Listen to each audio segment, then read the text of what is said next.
And I think it's amazing that you are all the way here in Kansas City doing a documentary on female impersonation.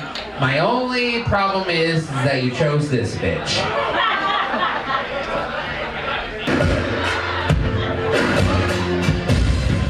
I need some noise, and I need some noise ready to go for Loreal.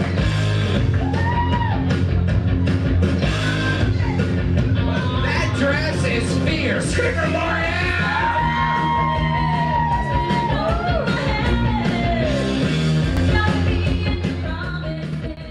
I grew up in Independence, Missouri. I was born in Kansas City at Research Hospital on November 7th, 1966.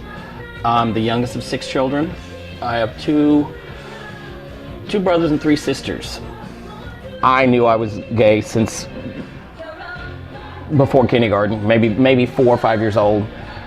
The first time I did drag was on October 31st, 1986. My sister put me in drag.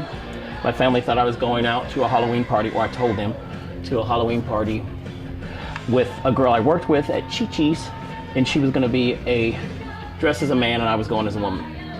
I went to a store called Glamorama, bought a wig, went to the Jones store, insisted on trying on the dress. I was stupid, something I would never do now. But I had no idea what size I was or anything. So I went out, I looked like a suburban housewife, I looked a little crazy. Well, no, I didn't look real. I looked real crazy. And they told me I needed a name, and the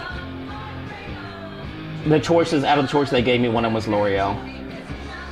Maybe I was 20, 21. And I had one chest that had all my drag in it, like 3 outfits.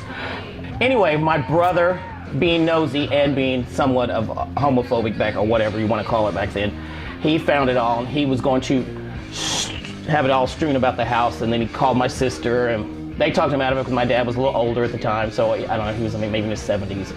They told my mom, and my mom and I had a talk. Basically, she decided we wouldn't tell my dad.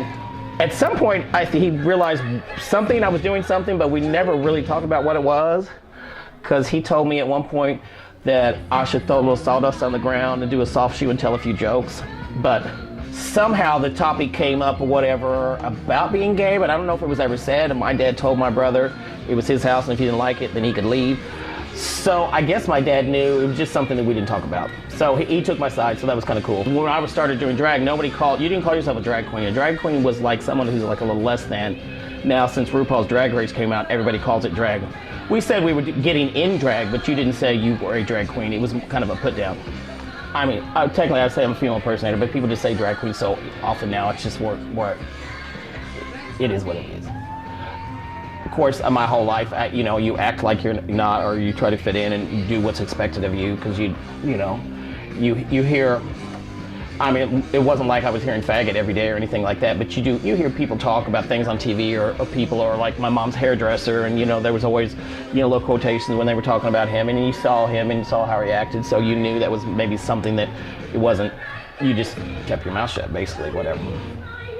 I started competing in different contests right away, maybe after being in drag a year and a half. They used to have little open mic night contests and little things, and I was Miss May Queen. I stopped competing for a period of 10 years. Then I started again a few years ago trying to win Miss Gay Missouri. In the last few years, I've been 3rd runner-up, 2nd runner-up, and 1st runner-up. So I'm going back this year. I took a year off. Hopefully I'll win this year. It's going to be the first time Miss Gay Missouri is going to be in Kansas City in 15 years. Not to toot my own horn, but I've won more titles and competitions than anybody in Kansas City ever has in female impersonation. Right now, like I said, I'm Miss Gay Northwest Missouri. But through the years, like I said, I've worked at any bar in Kansas City that's ever had a show. I'm not at one bar anymore. I travel around, like I said, so there was a few years where I didn't do a lot of shows, but there's not a whole lot of people that still do shows after they've been a female impersonator for 28 years. This man has got the biggest heart, and he's always out there for HIV, Good Samaritan Project, Save Home, MCC Church, the food thing. This is what the community is about, and the people like this, it just makes it even more special.